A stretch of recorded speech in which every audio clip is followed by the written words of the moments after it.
Let's take a look of how to do low lunge. Low lunge is great opener for your front of your thighs, your hip flexors. So come onto your shins and we're going to place left foot forward, shoulders stacked over your hips. And from here, we're gonna keep the tailbone down. So we're not arching the spine, tailbone down. And we're gonna come forward and down. Okay, so feel the stretch in the right hip flexor. If you like, you can also extend your arms overhead, looking towards your thumbs,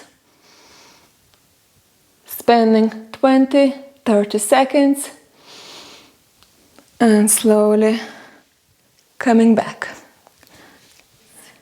And always do both sides.